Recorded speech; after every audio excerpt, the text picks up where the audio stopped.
Esta tarde he venido hasta las ruinas del castillo de Cártama, aquí en lo alto del monte, porque me he enterado de un dato muy curioso, y es que los Reyes Católicos invirtieron más de 5 millones maravedíes, Fernando era, ¿no? Maravedíes, 5 Maravedíes. millones y medio de maravedíes invirtieron. Bueno, y has tenido tú que venir hasta aquí para explicarnos, tanto a mí como a toda la audiencia, lo que los Reyes Católicos invirtieron y trabajaron en este castillo. Porque resulta increíble que hoy vemos una ruina, pero no somos conscientes de lo importante que ha sido este lugar a lo largo de la historia. El dato que tú has dado, súper interesante, entre 1484 y 1487, en que se conquista Málaga, aquí había un contingente militar increíble, un retén de refuerzos por si en Málaga se sublevaban, tener un cuerpo de ejército del que tirar. Pues bueno, Fernando, vamos a darnos un paseo por aquí y me explicas mejor todos Ven, esos que datos, ¿no? De esa época, que estoy alucinando. Ven, que vas a ver cosas que te vas a sorprender. Venga, vamos. Bueno, Fernando, ¿los Reyes Católicos mandaron hacer esto? No. El castillo que vemos en sí es de origen musulmán. Ya en el siglo X ya existía fortaleza aquí. A partir de ahí empezaron a venir las reformas, los refuerzos, las ampliaciones. En el siglo X estaba Omer Benjazún, que era la mayor amenaza que tenía Málaga, que vivía ahí mismo, muy cerca, en Bobastro, y conquistaba todo el territorio. Entonces los aterramanes de Córdoba mandaron reforzar sus castillos, ¿no? Sus lugares fuertes. Y ahí tienen la planta cuadrada y hay cierta arquitectura que los especialistas reconocen como de aquella época. Pero luego, a partir de ahí, continuaron las ampliaciones. En la época almohade, ya siglo XII, XIII, incluso el XIV, no pararon de introducirse mejoras. ¿Por qué? Pues porque ya se oía, no los veían, pero se oía la amenaza que significaban los cristianos. Se hablaba de la frontera, de barbaridades, y ante ese temor se mandaba reforzar todas las fortalezas. A esas épocas se debemos la doble muralla que tenemos, y algunos de los aljibes, como el que hay arriba en la plaza, incluso los especialistas nos dicen que aquellos ladrillos que vemos en la esquina son refuerzos del siglo XIV. Del siglo XIV. De la época nazarí, porque ya sentían el temor, la amenaza de que los cristianos estaban cada vez más cerca, cada vez oían más barbaridades que se cometían. Bueno, o sea que esto viene desde la época árabe. Desde la época árabe. Luego, en el 1484, los Reyes Católicos conquistaron Cártama, que no sirvió para nada el castillo porque se ganó con una tregua, o sea, que ni siquiera se luchó en el castillo. Verá, en 1483 vino Fernando el Católico a un punto, al Sierra Gorda, el monte que ve allí enfrente, pues allí había un pueblo que se llamaba Benamaquí. Fernando el Católico vino y lo sometió, y ellos firmaron un acuerdo de pleitesía a los cristianos, de que eran sus vasallos, y se fue tan conforme. Pero ¿qué pasó? Que cuando se fue Fernando el Católico, los musulmanes rompieron el acuerdo y siguieron con lo suyo. Entonces en 1484 volvió a venir para darle un escarmiento.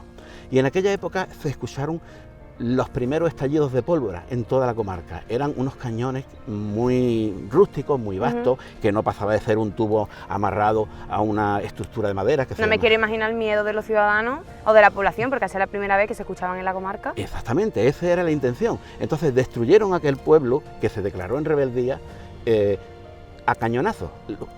Imagínate que se escuchaban los cañonazos en Coín y en Cártama, y los hombres huyendo llegaban aquí contando barbaridades. Entonces, cuando Fernando el Católico llegó aquí, ya estaban todos preparados con lo que había, estaban y atemorizados. Atemorizados. Dicen las crónicas que en aquel pueblo, desde las murallas, con las lanzas empujaban a los hombres y caían y se mataban. Y cuando se conquistó, mandó que se destruyera el pueblo, de tal forma que no quedaran dos piedras una encima de otra. Efectivamente, a día de hoy no hay ningún resto de pueblo allí, solamente lo que nos dicen los documentos. O sea que, como resumen, se puede decir que este castillo no se conquistó por la fuerza, que fue por una tregua. Por una tregua, exactamente. Fue el alcaide de la Cártama de 1484, que se llamaba Amel Alatar, de la tribu de los Aleatares, que traducido viene a ser algo así como el clan de los herradores o la familia de los herreros o algo así. Pues fue el que firmó una tregua con los cristianos que les permitiera salir, defenderse, respetasen la vida de los habitantes y los enseres que pudieran cargar. Entonces se les permitió que salieran, irían al Magreb, irían a Málaga, y entraron los cristianos en Cártama y en su fortaleza. Sabemos que Fernando el Católico estuvo aquí en la Vega de Cártama, porque hay un documento que habla de el mejor caballero de los árabes con el mejor caballero de los cristianos. Se enfrentaron a campo abierto, con todo un círculo de testigos presentes, cada uno defendiendo lo suyo, y ganó el cristiano. Y hay un documento de Fernando el Católico que dice: dada mi cerca sobre Cártama, y le concede las propiedades que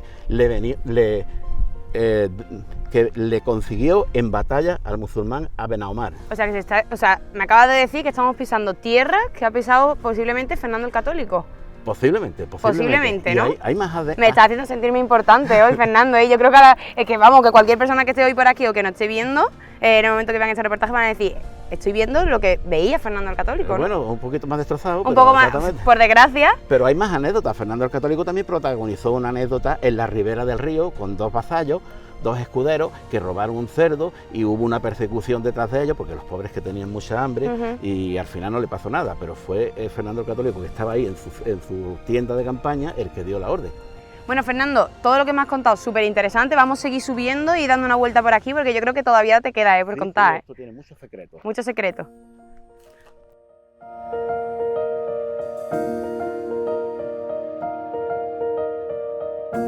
Bueno, Fernando, esos aljibes que me has comentado, ¿se pueden ver aquí? O sea, ¿se pueden por lo menos, más o menos por la tierra, por la inclinación de la tierra, se pueden visualizar? Esto que te he enseñado, estas hondonadas que hay en la tierra, cada una de ellas es un aljibe. ¿Ves las hondonadas? Hemos escarbado hace ya muchos años y hemos encontrado el estucado tapado, pero bueno, lo hemos dejado ahí.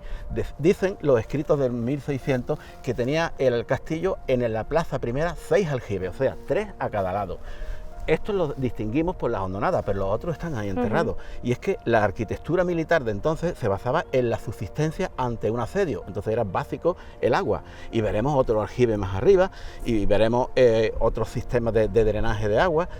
Pero como te decía antes, eso al final no sirvió para nada, al final se tomó la plaza de forma pacífica.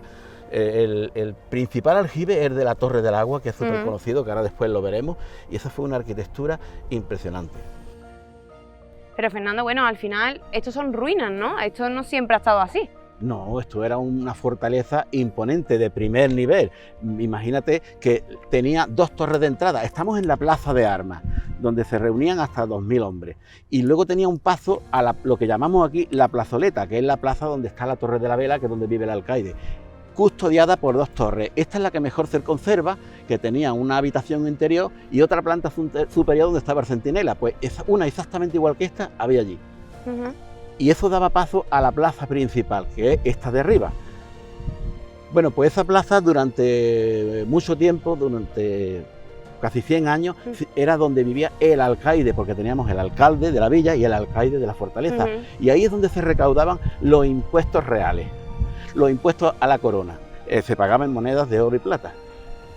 ¿Y solamente era para eso? No, era como una fortaleza, era una forma en la que si eran atacados de donde poder defenderse. El último bastión de resistencia, hemos visto la doble muralla, la primera muralla, la plaza de armas, y en caso de que todo eso sea colapsado, está la plazoleta, la plaza más alta y principal, donde está la casa del alcaide, que es la Torre de la Vela, donde está el señor del castillo, el último en rendirse. Pero nada de eso fue necesario, porque te he dicho antes que Cártama, Cártama se rindió. Y a partir de que se rindiera, que es donde está lo interesante, el siguiente paso, ¿cuál era? Cuando Cártama estaba conquistada. Hemos dicho que se conquistó Coín, que se conquistó Cártama. El siguiente paso era conquistar Málaga. Pero ya estaban muy seguros los cristianos de que Málaga iba a caer, tardara más o tardara menos, iba a caer. Entonces, en lugar de tener enfrentamientos de armas, que lo que hacía era perder hombres, lo que hacían era un poquito vacilar con ellos, le hacían demostraciones de fuerza, los hombres salían a campo abierto, pero no querían enfrentarse, los tenían asediados. Pero por si querían enfrentarse, aquí tenían en Cártama un retén de unos 3000 soldados, 3000 hombres. Por si acaso, ¿no? Por si acaso, que esas eran las inversiones que hacía, que iban aumentando o disminuyendo según los frentes de guerra. Por ejemplo, al principio eran unos 1700 y cuando cayó Moclín y otros pueblos de la comarca granadina, pues se vinieron aquí como retén, pero sin que nadie los viera. Y para que Málaga se rindiera, porque al final se rindió por asedio, hubo que negociar esa rendición con los propios reyes católicos. Para entonces ya había pasado lo peor, ya los reyes católicos estaban muy tranquilos y ya vivían en Córdoba. Entonces estaba un comerciante malagueño que era Alí Dizdur, que pidió negociar. Se le dijo que sí, que se podía negociar una rendición, de eso era lo que estaban deseando, pero tenías que hablar con los reyes católicos. Pues déjame usted un salvoconducto. Pero los cristianos no se fiaban, porque ya pocos días antes, quizás un mes o dos antes, un cuerpo de ejército de guerreros gomeres, grandes, fuertes de la isla de La Gomera, africanos, desde Ronda entraron al tropez en Gibraltar, y eso les sorprendió. Y dijeron, este va a decir que va a negociar, pero lo que va es a contratar mercenarios. Entonces le dijeron, te vamos a poner una escolta y te vamos a dar un salvoconducto que te lo tienen que renovar en Cártama. Tienes que subir al castillo de Cártama, presentarte al alcaide, que él te firme y te dé hombres que te vigilen hasta que llegues a Córdoba. Si no pasas por allí, el documento no es válido y en cualquier sitio te pueden matar. Entonces, ese señor que fue a negociar la rendición de Málaga tuvo que presentarse primero aquí, en esta torre, para hablar con el alcaide de Cártama, para que le diese garantías de que iba a llegar vivo. Qué interesante, Fernando. Al final todo lo que ha pasado aquí ha sido desencadenante de otras muchas historias. Muchísimo, y además ha tenido una importancia vital. Pero ¿qué pasó? Que se ganó Málaga y llegó la paz. Llegó la paz, llegó la restauración, llegaron repobladores extremeños, castellanos, muchos andaluces, se repartieron las tierras y cayó ya el castillo en desuso. Y en menos de 100 años el castillo cayó en el abandono. En 1560 todavía se concedía un dinero para mantenimiento de la fortaleza, pero en 1590, cuando se pide ese dinero para mantenimiento de la fortaleza, ya se deniega. Quiere decir que ya no había soldados en Cártama para defender la fortaleza de Cártama, del pueblo, porque ya no lo consideraba importante. A partir de ahí empezaron a ser importantes otras fortalezas más cercanas a la costa, Fuengirola, Mijas, Marbella. ¿Por qué? Porque de allí venían los ataques de los piratas berberiscos, y quedó esta en un segundo plano. Bueno, qué interesante. Cuando este señor, representante del rey, porque venía a decir lo que el rey se tenía que gastar, las pelas que se tenían que gastar en restaurar los castillos, cuando dijo que no había peligro, entonces dijeron los cartameños, oiga usted, que es que se están cayendo las piedras, que hay caza abajo y que los vecinos sufren. Dice, bueno, pues entonces irle destruyendo. Y bueno, me queda preguntarte, ¿qué pasó entonces cuando llega esa persona enviada, ¿no? Llega aquí, lleva el documento firmado, pero va a Córdoba, ¿no? Va a Córdoba a entrevistarse con los reyes católicos a pactar la rendición de la ciudad. ¿Y los reyes católicos qué le dicen? O sea, ¿ahí qué ocurre? Pues que se tenían que entregar como vasallos. ¿Los reyes católicos al final entran por el aro? No, los que entran por el aro son los musulmanes. Claro, pero los otros los reyes católicos se creen lo que dice este hombre porque va con todo acreditado. Los reyes católicos vivían en Córdoba, en aquel entonces residían en Córdoba, tenían la residencia en Córdoba, pero tenían su red de informantes que le decían todo lo que estaba pasando en Málaga. Entonces sabía que iba desesperado porque en Málaga pasaban hambre, para comer incluso hervían el correaje de los caballos para poder comer algo, y entonces sabían que iban desesperados. Claro. Le dio ciertos derechos, el salir, el respetarle las vidas si no peleaban, pero al final entraron como triunfadores en Málaga. Qué interesante, Fernando. Pues vamos a seguir subiendo porque todavía nos queda un poquito y a ver qué más nos cuentas. Quedan más cosas bonitas por ver. Bueno, Fernando, descríbeme un poco la fortaleza, porque al final aquí estábamos viendo ruinas, pero descríbeme un poco cómo se forma, ¿no? Cómo es y lo que era. La fortaleza, si tú te fijas bien, si interpretas bien lo que queda de la arquitectura, verás que se defiende por sí misma. Con un poco contingente de hombres, mantienen cualquier asedio. Hemos visto que tenemos muchos aljibes. Con un poquito de ganado que tengamos, nos mantenemos la comida. Claro. La ciudad musulmana, la Medina, estaba de la muralla hacia adentro, con lo cual había ganado asegurado y hombres asegurados. Luego, por la parte sur, por la parte que llamamos nosotros detrás Castillo, ahí no necesita mucha defensa, porque prácticamente es un barranco natural. Claro. Lo mismo ocurre que por la parte oriental, por la parte que mira a Málaga, es un barranco, se defiende por sí mismo. Otra cosa es por la parte norte, por la parte que mira a Cártama. Ahí sí es fácil asedio, que ahí tenemos el famoso camino de la ermita, que es el antiguo camino medieval. Por ahí sí se subía fácilmente y era necesario tener más defensa. Claro. De hecho, estaba la típica puerta de codo que encontrarás en todas las fortalezas musulmanas, que es esa puerta que obliga al atacante que entra a tropel corriendo, obliga a dar una curva muy cerrada, por tanto a frenar, que es el momento que aprovecha el defensor desde arriba para defenderse, para atacar. Claro, y de esa manera ya caía. Y de esa manera, hombre, bastante daño le hacía, y luego lo típico, que si piedras, que si agua caliente, montaba un amasijo de caballos de hombres allí que al final se retiraban. Entonces ellos por sí se puede decir mismos. que esta zona de la muralla es la más importante. Era la más sensible, la más débil, ¿no? Y luego mira el sitio donde estamos, un sitio donde se controla prácticamente toda la vega y las vegas cercanas por el sistema de comunicaciones que ellos tenían. Mira, allí tenemos Almojía, tenemos Santipetri, las Tres Cruces, que tenía otra torre, tenemos Asnalmara, la Sierra del Torcar, allí se ve Bobastro, Pizarra, Gibralgalia, Coín, todas esas sierras tenían sus propias torres que por un sistema de comunicación de alumbrado y de fuego se comunicaban ellos cualquier cosa. Eso era el WhatsApp de entonces, ¿no? O sea, ellos se informaban de todo lo que ocurría. Y por aquella parte, que si te fijas, de aquello no lo vemos, allí tenemos el adarve, la muralla por la que el centinela circulaba, que llegaba hasta una torre que está sola, aislada, que le llamamos la Torre Sola, que se encargaba de vigilar toda esa parte que desde aquí no tenemos acceso. Estaba todo perfectamente pensado. Y aquí detrás, casi no se ve, hay otra torre. Bueno, yo, Fernando, no puedo evitar pensar que el centinela, ¿no?, que estaría por aquí en su guardia, ¿qué pensaría ahora al ver este paisaje, lo cambiado que está? Pues le entraría una depresión enorme, porque esto era una maravilla, un vergel, una fortaleza perfectamente pensada en todos los aspectos, porque aunque estuvieras asediado, no significa que no puedas entrar y salir. En el perímetro de la muralla, la entrada no era solo la puerta principal por la que hemos entrado nosotros, estaban las puertas pequeñitas que se llamaban portillos o portizuelos, por los que un hombre salía, bajaba, llenaba agua, traía comida por la noche sin que nadie lo viese. Y de esas hemos encontrado al menos 3 en toda la fortaleza. Y si alguien viniera y era esto, le entraría una depresión enorme. Con lo que esto ha sido y lo que es hoy.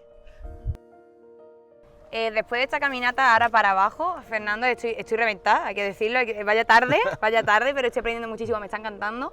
La Torre del Agua, un elemento que has mencionado mucho durante toda la tarde. Explícame un poco cómo funciona. La Torre del Agua es un elemento que no es exclusivo de Cártama. Hay otras fortalezas que tienen. En la propia Alhambra de Granada tiene una Torre del Agua también, a la entrada al lado del Palacio de Carlos V. Y el Castillo de Salobreña tiene otra Torre del Agua. Hay que decir que es un elemento hidráulico-militar, o sea, pensado para garantizar el abastecimiento hídrico al interior de la muralla. Eso para caso de asedio, ataque, que hay que resistir, ¿no? Se compone básicamente de la propia torre, que reviste un aljibe en el que se concentran varios acuíferos excavados en piedra. Pequeñas aportaciones hacen una gran aportación, y sobre ella, si lo vemos desde aquí, desde la muralla, vemos perfectamente que tiene como un borde, y dentro había una empalizada con una carrucha que se bajaba un cubo por un agujero, que cuando podamos entrar dentro veremos ese agujero que se ve perfectamente, y se subía el agua al interior. Tenía una bajada que se ve perfectamente también, la escalera se mantiene muy bien, con una pequeña restauración, está estupenda, que en su día estaría recubierta para proteger en caso de que le arrojaran cosas desde fuera, ¿no? Y junto a la Torre del Agua tenemos otro elemento que también es muy exclusivo de Cártama, que es el contrafuerte. Este monigote de piedra cuya misión es reforzar la muralla en un punto donde el terreno tiene menos piedra, por lo tanto la tierra licúa más y hace más presión. Entonces necesita una ayuda exterior para esa presión. Ese es este contrafuerte. Ese contrafuerte, que se fue construido sobre el siglo XIII aproximadamente, que sujeta el terreno en la parte donde la Sierra del Castillo o el Monte del Castillo tiene más tierra, tiene menos piedra que contenga la presión en caso de lluvia, por lo tanto necesita una ayuda esa muralla para que no reviente, ¿no? Pero tiene un detalle muy curioso y muy bonito, y es que está revestido, según me enseñó nuestro amigo el arqueólogo, con restos de cerámica vidriada, con lo cual se consigue un efecto muy bonito, ¿no? Eso es un elemento estético, simplemente el contrafuerte cumple su misión, y al margen se revistió de esta cerámica que al amanecer y al anochecer brilla y causa un efecto muy llamativo. ¿Y es característico de aquí solamente? Sí, yo no lo conozco en otros sitios. Hay otros lugares en los que hay pequeñas piezas incrustadas, pero no tantas como hay aquí, en menor cantidad. ¿Qué no tiene Cártama, Fernando? Cártama está por descubrir todavía, y si seguimos la muralla un poquito más adelante, nos queda un mundo delante por descubrir todavía, detallitos, poquito a poco. Una ciudad entera se oculta aquí debajo de lo que vemos. Fernando, se acaba el recorrido, con lo cual la historia se acaba, pero por ahora, porque yo creo que todavía queda mucho por descubrir, ¿verdad? Se acaba el recorrido porque se acaba el camino. Ya no hay más, ¿no? Pues, ya mira, lo tenemos. No, desde luego conmigo ya es complicado, ¿eh? Pero quedan muchas cosas por descubrir, y mucha historia por contar, y emplazamos a los seguidores a que nos sigan en un próximo programa. Por supuesto que Cártama alberga muchísimo y tú te las sabes todas. Intento. Lo intentas, ¿no?